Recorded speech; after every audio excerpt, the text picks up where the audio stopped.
Hey, how you doing? Justin here. Welcome to lesson 6 in the Blues Rhythm Guitar series. And in this lesson today, we're going to be looking at chord extensions. And chord extensions are the type of chords that you've probably already seen around, like C9, C11, C13, or of course it could be F sharp 13, whatever you want, It's the 9s and 11s and 13s that we generally kind of call as being the extensions.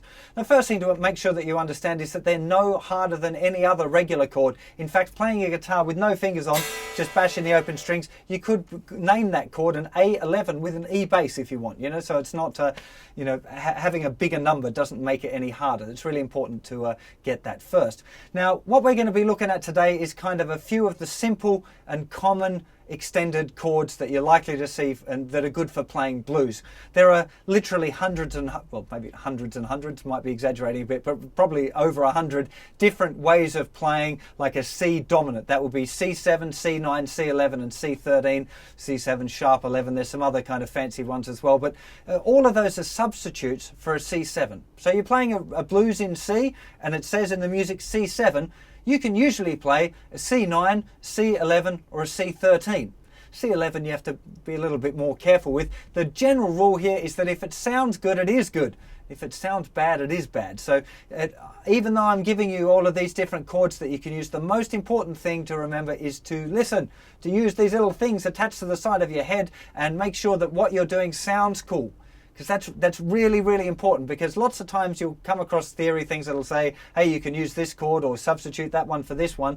And most times you probably can, but there are always going to be times that it just doesn't sound cool. So make sure that you listen all the time and generally use the ones that sound cool. So let's get to a close-up and check out some of these common extended chords, and then we'll talk a bit more about how to actually put them into practice. So the first chord we're going to check out today is going to be a C9 chord, which is what I'm currently holding here. Very, very, very cool chord, this one. Use it a lot in funk and jazz and blues as well. This is a really, really important kind of chord grip to know. So let me explain what's going on here. We're using our third finger to bar the thinnest 3 strings at the 3rd fret. We have our first finger going down in the 2nd fret of the 4th string, and we reach over the top with the 2nd finger to go down in the 3rd fret on the 5th string, which is the root note. Now the idea of this 3rd finger reaching over is quite important because it'll help kind of keep this string free. If you put them down all next to each other, you'll probably find that 2nd finger is laying down and muting the 4th string. So do put the 3rd finger right up next to the fret and then try and reach over with your 2nd finger to also get it up next to the fret, and that'll hopefully create a little bridge to get that nice, the E note there. That's an important thing. So that's the first chord, really, really important one is our C9 chord. Now you can also play it like this. If you don't play the thinner string, you can use your 3rd finger in the 3rd fret of the 3rd string and little finger in the 3rd fret of the 2nd string. That's another common way of playing our C9 chord. And of course, remember that all of these chords move. It's really, I'm pretty sure you should have this by now, but that's a C. This is a C9. If you move this to an F, you're going to have an F9. It's all just to do with the root. If we put the root here on D, we got D9, right? So all of the chords I'm going to show you move in the same kind of way. So that's our C9, and that's a really, really very, very cool way of playing a C9. Very, very common with a 5th string root. Now, when we look at a 6th string root, we're going to stay in C. There's the note C, the root note, but we're not playing the root note. And this one is 7, 8, 7, 8 on the middle strings. The 2 outside strings are both muted, and it's important to realize that the root note is here. The root note is not being played, but it's kind of in the same fret as our 3rd and 4th fingers, but over on the thicker string. That is a C9 chord. And those of you that are exploring this stuff a bit more might figure out that these 4 notes are the same 4 notes as the top part of that last C9 I just showed you. Same notes. Sounds exactly the same. So it's important to dig on that because, it's a very, very cool little cool number, this one. So that's our C9 here with a 5th string root. C9 here with a 6-string root, only we're not playing it. And the other one I want to show you, I'm going to move to the key of F now, is this one here with a 4th string root. I really like this one personally. This is a 3rd fret, 2nd fret, 4th fret, 3rd fret. Using 2nd finger, 1st finger, 4th finger, 3rd finger.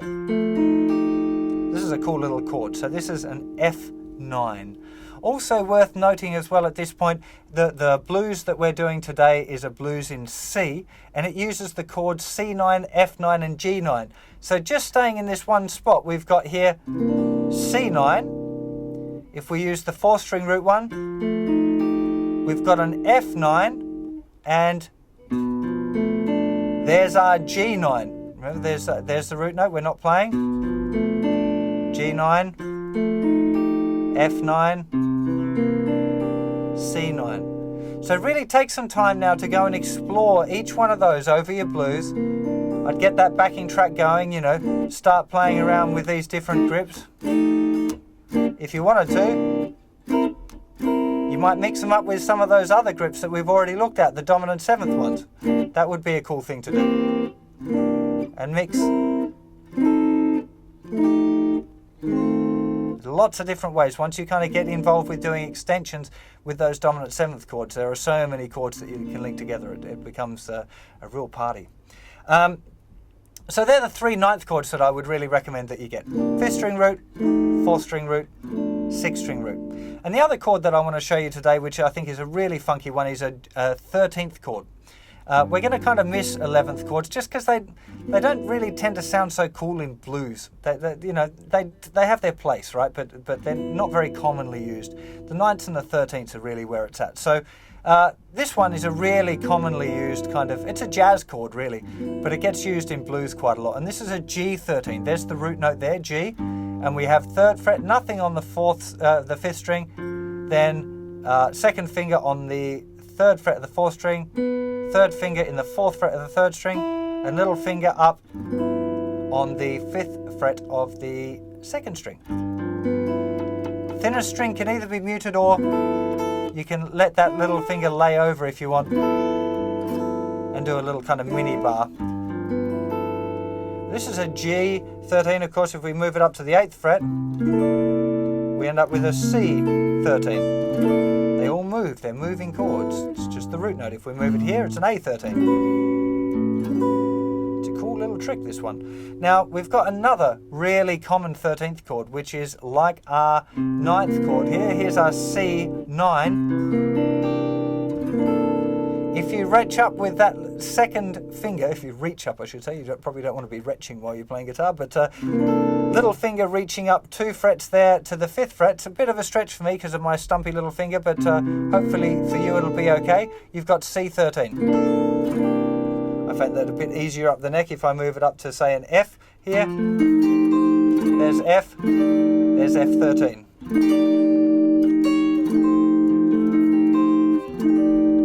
Really nice ones. And I'm going to show you one more, which is it's a little bit unusual, a bit more jazzy, but the guys like Robin Ford and Larry Carlton, the kind of modern blues guys, use this one a lot. And this would be an F13. Now, we've got an E flat on the bass note, the flat 7 on the bass note. So it's 6th fret, 7th fret, 7th fret, 6th fret. Now this is a little harder to use. You've got to be a little bit more careful with it, but it just sounds so cool. There's so many instances where this chord just really sounds great. So there's the root note there. There's F. Remember, often the bass player is going to be drilling away on F, so you don't have to be having that one. And if you've got a kind of a blues in F, which is going F7, B flat 7, it's really nice to have F13, B flat 9, F13, F9, B flat 7, B flat 9, F13, there it is again, C9,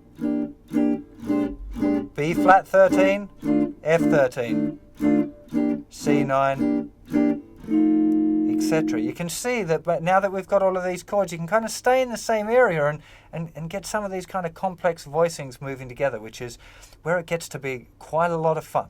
So let me run through all of those one more time just to make sure that you got them down. I'm going to change the key now to make sure that you got it. We're in A now, so there's an A13 chord. The other A13 chord, of course, if we find A on the 5th string root, right up here at the 12th fret, we start with the 9th chord, extend the little finger 2 frets, and we've got our A13. And the other one is with the 5th string root, down 2 semitones. That's our other A13. Let's stay with A and look at our 9th chords. So there's the 5th string root. There's our A9 chord. If we look for a 4th string root, there's our A chord.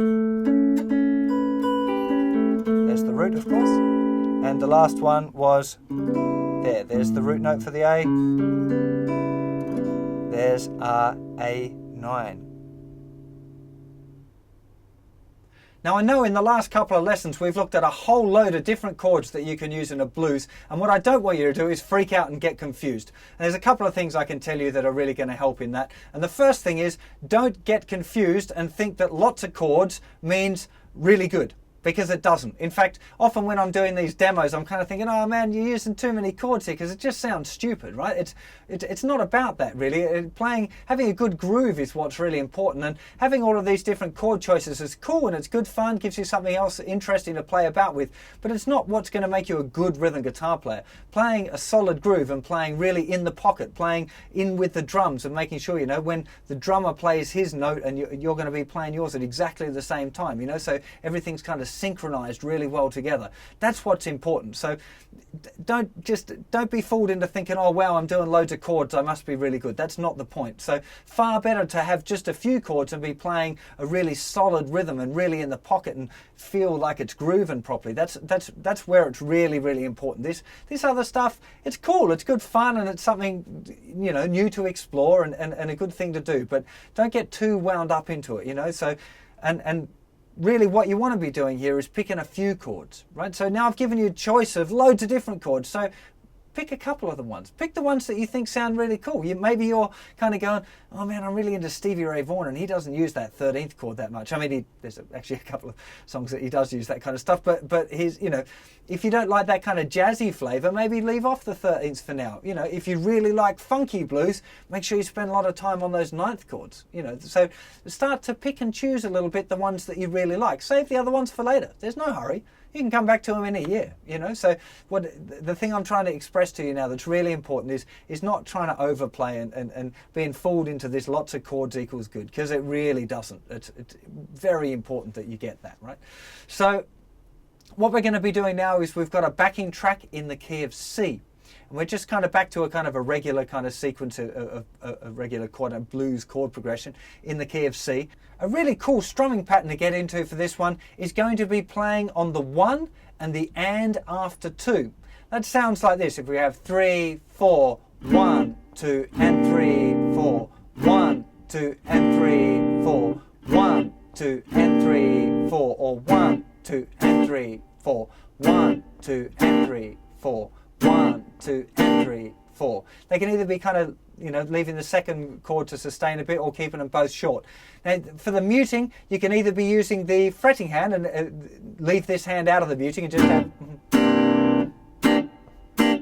which is all just that hand pressing down and then relaxing to mute the chord, or you can use this hand using the outer palm,